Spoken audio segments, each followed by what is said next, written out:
Hello बच्चों, आज हम लोग पढ़ेंगे प्रक्षेप गति। प्रक्षेप गति क्या है? जब किसी पिंड को हम ऊर्ध्वाधर यानी कि बिल्कुल वर्टिकल डायरेक्शन से डिफरेंट किसी भी दिशा में फेंक दें तो वह गुरुत्वीय त्वरण के अंतर्गत गति करती हुई नीचे आती है, एक वक्र पथ से होते हुए, एक कर्व पाथ से होते हुए। ये गति हमारी कहलाती है प्रक्षेप गति, प्रोजेक्टाइल मोशन। जैसे ये हमने एक ये क्षैतिज तल दिखाया है। चलिए यहां से एक बॉडी को हम लोग यू वेग से फेंक देते हैं, यू वेग से फेंक देते हैं। मान लीजिए कि इसका ये क्षैतिज के साथ बना कोण थीटा है।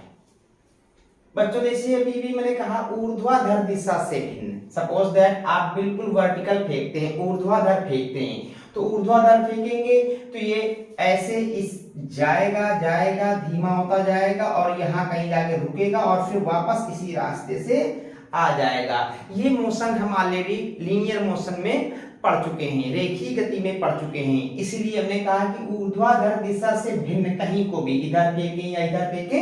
तो ये लीजिए, मान लीजिए कि क्षैतिज से थीटा कोण बनाते हुए हमने यहाँ से एक पिंड फेंक दिया है।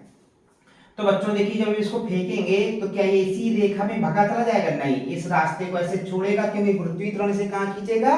नीचे की ओर। जब गुरुत्वीय त्वरण से नीचे की ओर खींचेगा तो ऐसे जाएगा, आगे तो जा ही रहा है, साथ साथ कहां की ओर भी जा रहा है? ऊपर की ओर।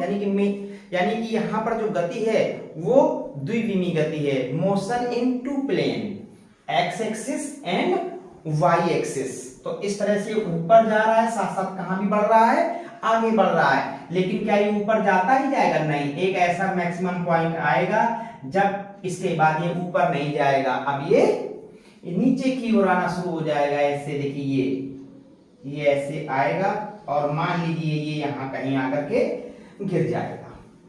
ठीक है बच्चों, तो ये सबसे ज्यादा ऊंचाई कहां पर यहाँ गेन कर रहा है?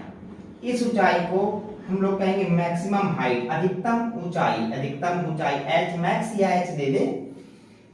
चलिए हम इस प्रारंभिक वेग u को, इनिशियल वेलोसिटी u को दो कंपोनेंट में डिवाइड कर लेते हैं। कंपोनेंट में डिवाइड करने का तरीका ये आपने वेक्टर दिखा रखा है u का। तो एक हम x एक्सिस खींच लेते हैं। x एक्सिस मान लीजिए हमारी यही हो गई और ये हमारी x एक्सिस हो गई, और दूसरी आप जानते हैं ये यहीं से होती हुई एक ये ऐसे, ये हमारा हो गया y एक्सिस। तो बच्चों यहां से हम एक ये ऐसे परपेंडिकुलर डाल लें तो ये वाला हमारा बन जाता है इस वेग का क्षैतिज दिशा में कंपोनेंट मिल गया, और यहां ये कंपोनेंट हमें मिल गया। ये देखिए, इनिशियल वेलोसिटी प्रारंभिक वेग u के दो घटक मिल गए। एक घटक हमें ये मिल रहा है x एक्सिस की दिशा में और एक ये मिल रहा है। तो x एक्सिस की दिशा में पाया गया घटक ux कह दीजिए, और ये होगा हमारा u cos theta. ux x axis का कंपोनेंट ux बराबर क्या दिखाई दे रहा है? u cos theta. इसी तरह से हमारा ये y एक्सिस का घटक, ये जो uy है, ये क्या दिखाई दे रहा है? u sin theta. क्या बच्चों यहाँ problem? u cos theta u sin theta में बहुत सिंपल। आप ये वाला ट्राइंगल ले लीजिए, इसमें लगा दीजिए cos थीटा बराबर क्या होगा? आधार बटे कर्ण। आधार बटे कर्ण। तो आधार बटे कर्ण, और आधार निकाला जाएगा तो कितना निकल आएगा हमारा? u cos theta. इसी तरह से ये ट्राइंगल आप लेकर के इधर पे ये थीटा, यहाँ थीटा बनाकर sin थीटा ले लेंगे तो ये निकल आएगा हमारा u sin थीटा। यह सिंपल सा कॉन्सेप्ट है, जिसके साथ थीटा लगा होगा वो घटक हमारा cos में आएगा और दूसरा वाला घटक हमारा sin में आएगा। ठीक है बच्चों, तो इस तरह से यहाँ पर आप देख रहे हैं कि प्रारंभिक वेग u को हमने दो घटकों में डिवाइड कर लिया है, और आप जानते हैं कि यहाँ पर लगातार हमारा g कहाँ की ओर काम करेगा? ये नीचे की ओर। तो बच्चों कुछ सोचिए कि जैसे हमने यहाँ से पिंड को फेंका तो अभी ये कहां जा रहा? ऊपर जा रहा, ऊपर जा रहा। जी कहां करेगा? उससे नीचे की ओर। तो धीरे धीरे हमारा ये वाला कंपोनेंट, कौन वाला? uy वाला, यानी कि ऊपर वाला वेग धीरे धीरे घटता जाएगा और एक अधिकतम ऊंचाई पर घटकर शून्य हो जाएगा। इसके बाद इसका डायरेक्शन नीचे हो जाएगा और धीरे धीरे फिर से ये विपरीत दिशा में बढ़ता जाएगा और लास्ट में हमने जितनी वेलोसिटी से यहाँ फेंका था वो उतनी ही वेलोसिटी से बिल्कुल जमीन पर गिरेगा। ठीक है बच्चों, तो इस तरह से आप ये जान रहे हैं कि इस कर्व सरफेस में जो ये आपको दिखाई दे रहा है, इसमें ये जो कर्व आपको दिखाई दे रहा है इसमें लगातार किसकी वैल्यू चेंज हो रही है, यू आई की। लेकिन क्या ये आगे कम या ज्यादा ऐसे खिसकेगा क्या, नहीं, ये लगातार आगे समान रूप से आगे बढ़ेगा। यानी कि हम ये कहना चाहते हैं कि अगर हम यहाँ पर इसके वेग को दिखाना चाहें तो ये मान लीजिए यहाँ पर वेग v है, तो जो इसके दो कंपोनेंट जो हम ये बनाएं, एक कंपोनेंट ये, एक कंपोनेंट ये, अब मान लीजिए एंगल चेंज है, सपोज दैट अल्फा है, तो ये जो कंपोनेंट बनेगा ये हम v वेलोसिटी माने हैं, ये अल्फा, तो ये वाला कंपोनेंट क्या होगा, v cos alpha, v cos alpha, और ये क्या होगा, v sin अल्फा, और v cos अल्फा बराबर किसके होगा, यस, u cos थीटा के बराबर होगा, u cos theta, u cos theta. इस तरह से अगर हम यहां पर एक बात आपसे कह दें कि यहां पर कौन सा वेलोसिटी आपका कांस्टेंट रहता है, तो हमारा कौन सा वेलोसिटी कांस्टेंट रहता है, u cos थीटा। अब अगर हम मैक्सिमम पॉइंट पर आए तो आप जानते हैं मैक्सिमम पॉइंट पे हमारा कौन सी वेलोसिटी जीरो हो चुकी है, कौन सी वेलोसिटी जीरो हो चुकी है, u i वाली। तो अब कौन सी वेलोसिटी बची है, केवल u x वाली। तो यानी कि यहां पर अगर मैक्सिमम पॉइंट पर हम वेलोसिटी दिखाना चाहें तो अब यहां वेलोसिटी हमारी कितनी होगी, u cos थीटा होगी। इसके बाद फिर से यहां से हमारे दो कंपोनेंट बनना शुरू हो जाएंगे, एक हमारा बनना शुरू हो जाएगा x एक्सिस वाला और एक y एक्सिस वाला, ये क्लियर है। चलिए हम लोग आते हैं प्रक्षेप के पथ पर। प्रक्षेप का पथ, ट्रेजेक्ट्री, प्रक्षेप का पथ, प्रक्षेप का पथ, trajectory of projectile, trajectory of projectile, projectile. चलिए बच्चों, हम आपसे कह दें अगर किसी समय में x एक्सिस में डिस्प्लेसमेंट, x एक्सिस में विस्थापन, x अक्ष में विस्थापन, तो बताइए अगर हम किसी समय में x अक्ष में विस्थापन कह रहे हैं आपसे, x अक्ष में विस्थापन, विस्थापन, विस्थापन क्या होता है, मान लीजिए हम इसको स्मॉल x मान लेते हैं विस्थापन को, विस्थापन बराबर फार्मूला क्या होता है, वेग गुणे समय। विस्थापन बराबर क्या होता है, वेग गुणे समय। और किस एक्सिस में हम कह रहे हैं, x एक्सिस में, तो वेग गुणे समय, तो कौन सा वेग, यस, ये हमारा x एक्सिस वाला वेग, यानी कि कितना, u cos थीटा, और ये मान लीजिए कि हमने t समय में कहा है तो इनटू t। तो यहां से इस विस्थापन में अगर हम समय की वैल्यू अगर फाइंड आउट करना चाहें तो t इक्वल टू हो जाएगा x upon u cos theta, x upon u cos theta. बिल्कुल क्लियर है बच्चों, विस्थापन बराबर होता है वेग गुणे समय। देखिए एक बात दिमाग में बिठा लीजिए, यहां पर हमने इसको प्रारंभिक वेग u से फेंका था, इसके बाद हमने इसको दो कंपोनेंट में डिवाइड कर लिया है। तो देखिए यहाँ पे दो मोशन में हम गति का अध्ययन कर रहे हैं, सॉरी दो प्लेन में, इस प्लेन में यहाँ पर दो एक्सिस में अध्ययन कर रहे हैं, एक x एक्सिस और एक y एक्सिस। तो जब हम x एक्सिस में कोई कैलकुलेशन करेंगे तो हमेशा u cos थीटा लेंगे, और जब कोई वर्टिकल स्टडी करेंगे तो हम हमेशा u sin थीटा लेंगे। अब u की जगह में या तो u cos थीटा आएगा या तो u sin थीटा आएगा। तो हमारा x एक्सिस में विस्थापन हो गया, कहते हैं y अक्ष में विस्थापन, y अक्ष में विस्थापन। तो y अक्ष में अगर हम विस्थापन आपसे कह दें तो अब आप जानते हैं कि y अक्ष का मतलब हुआ वर्टिकल, इसमें हमारा गुरुत्वीय त्वरण प्रभावी रहेगा। जब गुरुत्वीय त्वरण प्रभावी रहेगा तो हम साधारण सा सूत्र यानी कि विस्थापन बराबर वेग गुणे समय नहीं लगाएंगे, क्योंकि इस विस्थापन को कौन प्रभावित कर रहा होगा, गुरुत्वीय त्वरण। तो यहाँ पर हम लोग अब गति का समीकरण लगाएंगे। गति के समीकरण आपको 3 पता है, तो चलिए यहाँ पर हम ले लेते हैं गति का द्वितीय समीकरण। आपको मालूम है कि गति का द्वितीय समीकरण हमसे क्या कहता है, H इक्वल टू यूटी और प्लस माइनस, चलिए अभी प्लस ही लिख लेते हैं या माइनस लिख लेते हैं, वो आपको पहले से कंसीडर है, या मैं फिर से रिपीट करूंगा, ये half g t square, half g t square Y अक्ष में विस्थापन, चलिए यहां पर रख दीजिए। वाई एक्सिस में विस्थापन जो मान लीजिए पाया गया है वो क्या है, वाई है, स्मॉल वाई, तो एच की जगह हमारा आ गया वाई। अब यू की जगह क्या आएगा, yes you sine theta, you sine theta, you sine theta into T.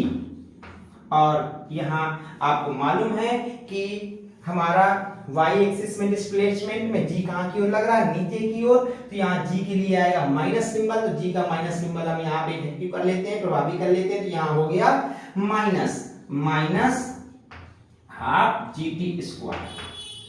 बच्चों एक बात दिमाग में बिठा लीजिए, जैसे हम यहां पर इस प्रारंभिक वेग u को 2 कंपोनेंट में डिवाइड कर चुके हैं, एक हमारा आया है u cos थीटा और दूसरा आया है u sin थीटा।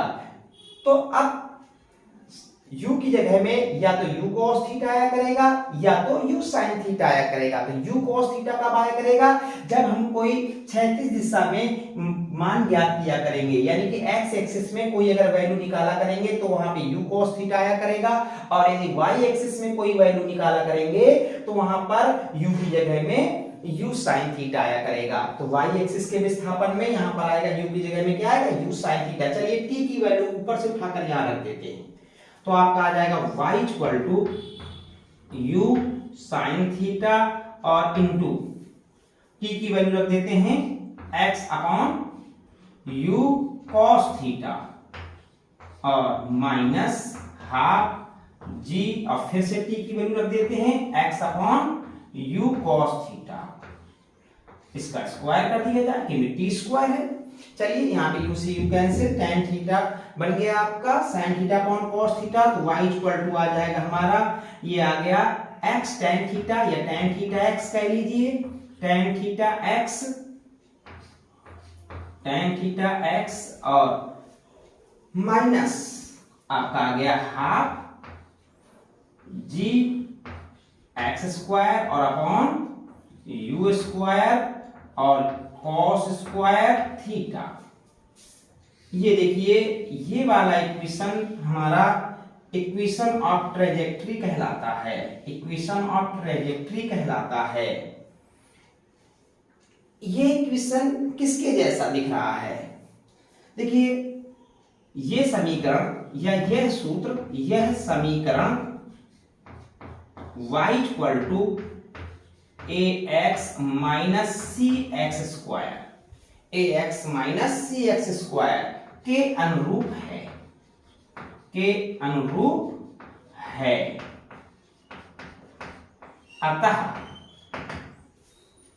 अतः देखिए हम लोगों ने गणित में सभी के समीकरण पढ़े हैं, ठीक है, जैसे रेखा का समीकरण या वृत्त का समीकरण इत्यादि।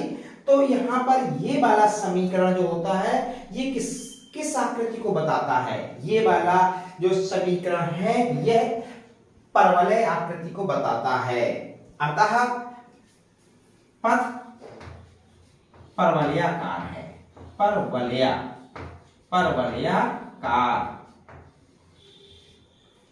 पैराबोला बोलते हैं इसको हम लोग, पैराबोला, परवलयाकार है। y equal to a x minus c x square, यह आपके परवलय का समीकरण है, यानी कि ये जो आपका डिस्प्लेसमेंट मिल रहा है या जो समीकरण मिल रहा है ये कैसे रास्ते को प्रदर्शित कर रहा है, यह एक परवलय की आकृति को प्रदर्शित कर रहा है। इस तरह से प्रक्षेप गति में जो हमारा पथ होता है, प्रक्षेप का जो पथ होता है वह परवलय के आकार का यानी कि परवलयाकार होता है। ठीक है बच्चों, अब इसमें हम कुछ छोटी छोटी महत्वपूर्ण बातें और देखना चाहेंगे। चलिए इसके बाद हम आगे बढ़िए बच्चों, अभी इसमें हम कुछ छोटी छोटी बातें और ज्ञात करेंगे। जैसे कि हम इसमें सबसे पहले निकालते हैं आपका उड्डयन काल। उड्डयन काल फ्लाइट टाइम।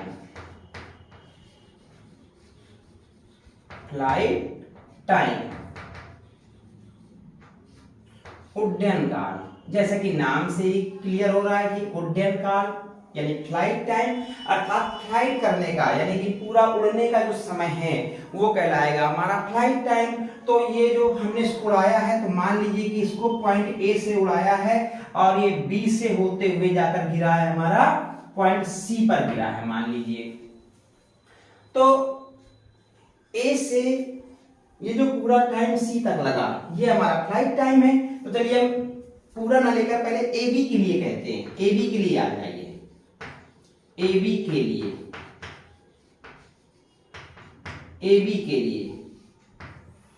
चलिए ए से बी गति का पहला समीकरण लगा देते हैं। गति का पहला समीकरण में क्या सिखाता है, v इक्वल टू यू, अब क्योंकि ए से बी तक ऊपर की तरफ जा रहे हैं तो u माइनस जी टी। चलिए माइनस हम g का पहले से लिए ले रहे हैं, तो v equal to u minus g t. तो ए बी के लिए है, तो ए पर वेलोसिटी हमारी कहलाएगी इनिशियल वेलोसिटी, अब बी पर कहलाएगी हमारी फाइनल वेलोसिटी। ए पर प्रारंभिक वेग, अब बी पर अंतिम वेग। तो चलिए इसको हम रख देते हैं ए से बी में। तो ए पर हमारी इनिशियल वेलोसिटी क्या है, u sin थीटा, और बी पर 0। देख लीजिए, अगर हम ए से बी की ओर स्टडी करें तो ए पर हमारा जो वेग है वो कितना है, u sin थीटा, और बी पर वेग कितना है, 0। शायद आपको ये भ्रम कर रहा है क्या, u cos थीटा? नहीं, हम ए से बी में ऐसे वर्टिकल स्टडी, क्योंकि आप जानते हैं ये रेखीय गति के लिए है, तो इसमें हम लोगों ने g के अंतर्गत लिया, तो ऐसे वर्टिकल हाइट में स्टडी करेंगे। तो जब ऐसे वर्टिकल करेंगे तो वर्टिकल वेलोसिटी ही ली जाएगी। तो ए पर यहाँ पर आपका प्रारंभिक वेग u sin थीटा है, अब b पर अंतिम वेग ऊपर की ओर वाला क्या है, 0 है। यस, तो यहाँ पर ये आ जाएगा 0 और ये आ जाएगा u की जगह में आ जाएगा u sin थीटा, अब माइनस जी टी, तो आपका जी टी इक्वल टू आ जाएगा u sin थीटा, तो आपका t इक्वल टू आ जाएगा u sin थीटा और अपॉन g। तो चलिए अब आ गई बारी फ्लाइट टाइम की। फ्लाइट टाइम क्या है, flight time capital T equal to, आपको मालूम है कि जितना समय A से B तक लगा होगा उतना ही समय B से C तक लगा होगा। सपोज दैट अगर A से B तक का समय 2 सेकेंड है तो पूरा समय कितना हो जाएगा, 2 गुणे 2 बराबर 4 सेकेंड। अर्थात अगर हम आपसे कहते हैं कि पूरा फ्लाइट टाइम बताइए 2 इंटू स्मॉल टी की वैल्यू ये ऊपर रखी है, तो आपकी फ्लाइट टाइम आ गया आपका 2, टी का मान रख दीजिए देख करके, तो 2u sin थीटा और अपॉन g। इस तरह से हमारा फ्लाइट टाइम आ गया। चलिए अब ठीक इसी प्रकार उड्डयन काल के बाद हम निकालते हैं अधिकतम ऊंचाई, मैक्सिमम हाइट। अधिकतम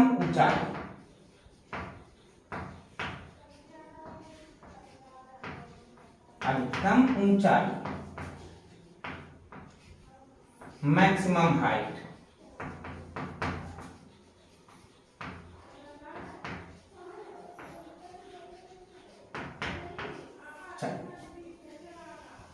मैक्सिमम हाइट चित्र में दिखाई गई है, यही तो मैक्सिमम हाइट है हमारी।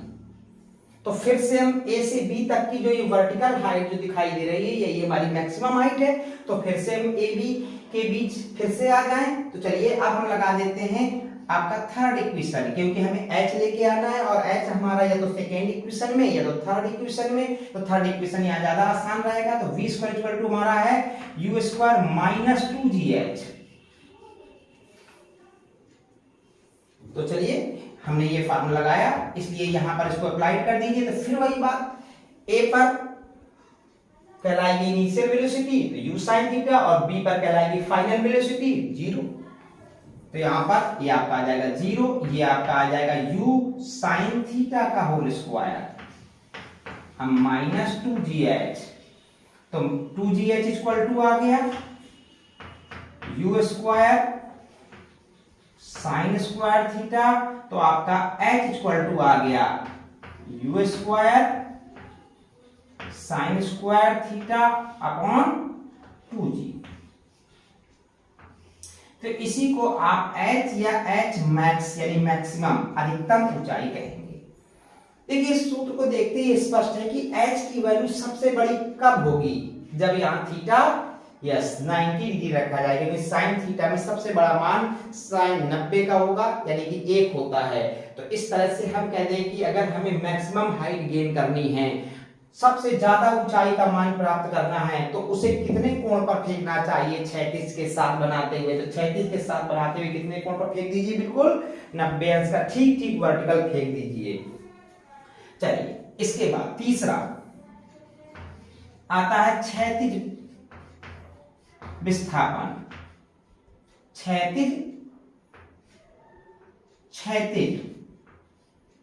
क्षैतिज दूरी या परास, इसी को हम लोग क्या कहेंगे, परास। इसको कहते हैं रेंज। तो बच्चों देखिए यहीं से आगे 36 शब्द लग गया ना, तो आप जान गए अब कौन सा वेलोसिटी लिया जाएगा, यस u cos थीटा। तो ये बहुत सिंपल है, इसके लिए तो सीधे सीधे आपको मालूम है कि ये 36 दूरी है, तो आप लगा दीजिए क्या होता है, विस्थापन बराबर वेग गुणे समय। तो विस्थापन बराबर वेग गुणे समय, तो वेग का मतलब किससे होगा, u cos थीटा से, और समय का मतलब किससे होगा, जब हमारा यहां से पिंड चला था और c पर गिरा था, तो लगा समय क्या होगा, यस उड्डयन काल के बराबर। तो आपका ये परास बराबर सूत्र होगा सीधे सीधे, यानी कि क्षैतिज दूरी बराबर सूत्र आप लगा सकते हैं वेग गुणे विस्थापन। तो यहाँ पे कौन सा वेग होगा, यहाँ पर होगा क्षैतिज वेग गुणे आप लगा सकते हैं क्षैतिज वेग गुणे समय। कौन सा समय होगा, यस उड्डयन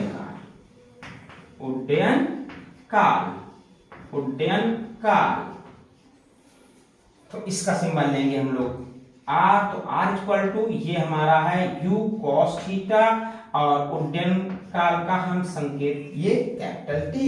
तो इस तरह से एक फार्मूला तो हमें ये मिल जाता है, जो कि बहुत साधारण सा सहज सा फार्मूला दिख रहा है, विस्थापन बराबर वेग गुणे समय। चूंकि ये कौन सा विस्थापन है, किस दिशा का है, ये है क्षैतिज दिशा का, यानी कि x एक्सिस का। तो कौन सा वेलोसिटी आएगा यहाँ पर, x एक्सिस वाला, यानी कि u cos थीटा। अब t की वैल्यू उठा करके हम ये वाली रख देते हैं। अगर हम t की वैल्यू ये वाली उठाकर रख दें, तो आप देखिए तो हमारा क्या आएगा, r इक्वल टू आ जाएगा u cos theta into t का है u sin थीटा, ये लीजिए इंटू 2u sin थीटा और अपॉन g। तो ये हो गया हमारा u से u स्क्वायर हो गया, और 2 sin theta into cos theta. ये लीजिए ये हमारा r इक्वल टू ये हमने u स्क्वायर लिख दिया, और इसको अलग लिखे ले रहे हैं कितने को, जिससे कि आपको फार्मूला याद आ जाए, 2 sin theta into cos theta और upon g। 2 sin theta into cos theta, yes sin 2 theta. तो r इक्वल टू हमारा फार्मूला क्या आ जाता है, ये हमारा आ जाता है u स्क्वायर, ये आ जाता है हमारा u स्क्वायर sin 2 थीटा और अपॉन g।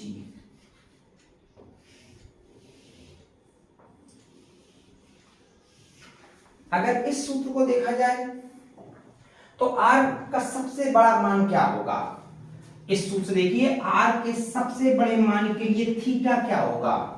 जैसा कि हम सभी जानते हैं साइन 90 का ही सबसे बड़ा मान हमें प्राप्त होता है 1। तो यानी कि जब यहाँ साइन 90 बन जाए, तो साइन 90 कब बनेगा, जब ये थीटा कितना हो, यस 45 हो। यानी कि जब यहाँ पर ये थीटा इक्वल टू 45 होगा, जब थीटा 45 डिग्री होगा, जब थीटा 45 डिग्री होगा, तो ये r ना होकर के हम कह सकते हैं कि ये r मैक्सिमम होगा। और कितना होगा, u स्क्वायर और ये साइन, ये 45 गुना 90 हो गया, तो ये साइन 90 का मान 1 हो गया और अपॉन जी होगा। बच्चों ठीक है ना। एक बात हमें और बता देता हूं आपको, यहां पर एक ही परास के लिए ध्यान दीजिए, एक ही परास के लिए दो प्रक्षेपण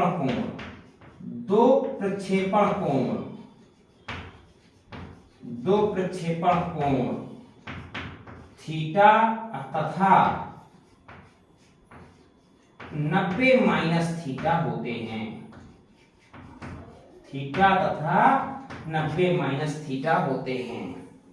बच्चों हम ये कहना चाहते हैं कि सपोज दैट, जैसे मान लीजिए यहां से आप 30 डिग्री पर फेंक देते, तो मान लीजिए कि यहां कहीं गिरता, इसके बाद 30 पर फेंकने के बजाय आप क्या करिए, 90 माइनस 30 करिए। 90 माइनस 30 यानी कि 60 पर फेंकिए। तो जब आप यहां से 60 पर फेंकते तो भी आप ये पाते कि ये वहीं पर आकर के गिरता।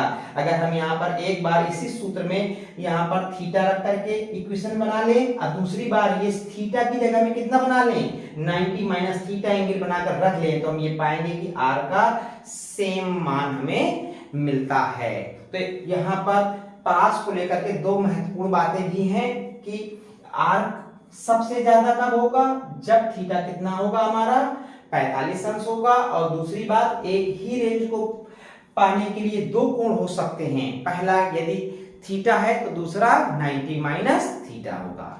ठीक है बच्चों, आई होप आपने काफी कुछ सीखा है। बाकी हम अगले वीडियो में शुरू करेंगे। और ये आपकी परास क्या है आपको चित्र में भी दिखा दूं एक बार मैं, ए से कहां तक का, सी तक का, जो ये हमारी ए से सी तक की जो क्षैतिज दूरी है, यही हमारी क्या है, यही हमारी रेंज थी। ये देखिए ए से बिल्कुल कहां तक, ये सी तक की दूरी। ठीक है बच्चों, क्लियर है बिल्कुल। फिर मिलते हैं।